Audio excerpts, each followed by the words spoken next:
St. Paul speaks to us today in the second book of Thessalonians that the worst suddenly happens from the quietness and peace that is. Matthew in chapter 24 states, "So be alert, for you know not the day nor the hour." On the surface there seems and appears peace, but below is the murky waters, is Freemasonry, which pervades and stirs up this false peace. Satan is a liar, a cheat, and a counterfeit. Freemasonry has anaesthetised the consciences of men, taken away their awareness of evil in the world, and the murky waters with sulphur clouds are not seen. 4 days ago, Pope Francis issued the following in conjunction with Cardinal Victor Fernandez of the Vatican Dicastery of the Doctrine of Faith. It was a statement in reply to a Filipino bishop question. And what was that question?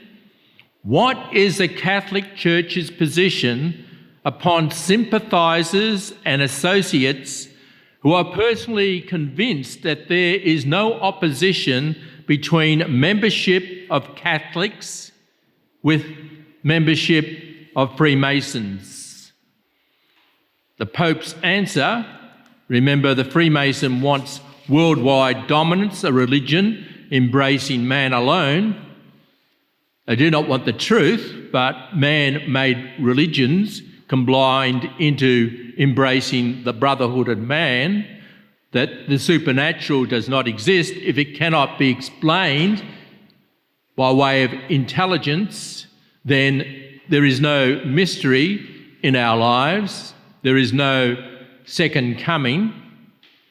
Truth is an obstacle to them and must be destroyed. So the Pope's answer, knowing full well what Freemasonry is, reiterated the answer of Cardinal Ratzinger in conjunction with St. John Paul II of 1983 as they spoke on Freemasonry. Here it is. Active membership in Freemasonry by a member of the faithful, and by faithful we mean all baptised. That includes the clergy, the bishops, the Pope, and also the laity. Active membership in Freemasonry by a member of the faithful is forbidden. Full stop. Simple enough. Why, therefore, have bishops, priests, Catholic laities, especially in Australia, the Philippines, Argentina, and other countries, embraced Freemasonry? Why have priests and secretaries of bishops and bishop conferences in Australia said and have allowed to be said that priests can be Freemasons? Why have these cowards of the Catholic faith remained silent and yet receive Holy Communion when it is forbidden? It is forbidden to be a Freemason. You cannot receive Holy Communion. Otherwise, you enter more deeply into serious sin.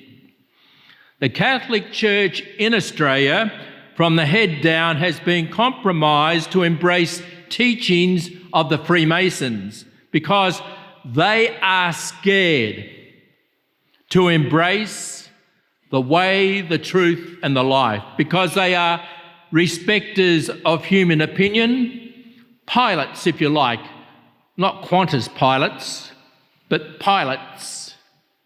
Pilate as in the one who condemned Jesus to death. Human opinion dominated his decision.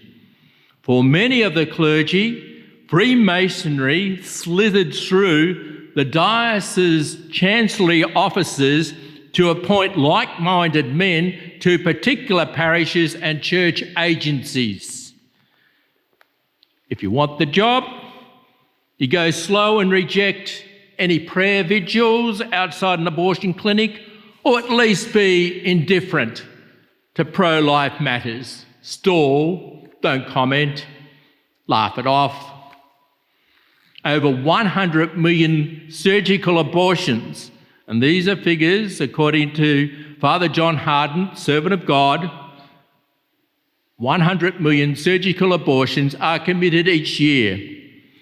Billions of children have been murdered in the womb in the last 50 years throughout the world. Pro-life parishioners are not permitted to seek signatures to overturn pending legislation which intensifies the killing of the unborn, because the chancellery officers oversee the parish pastors, and they will terminate, threaten and transfer priests who are seen to be pro-life and proactive. Ask any person in the pro-life movement about this. Papal statements over the years and by way of direct answers and encyclicals, which are teachings of the Church, have said Catholicism and Freemasonry are irreconcilable. Catholics who are Freemasons must renounce their membership. There is no other way. But there is more that must also happen. The Australian bishops and clergy cannot change anything unless they themselves are catechised to know the evils of Freemasonry and how the diabolical snake of the Garden of Eden is crushing souls.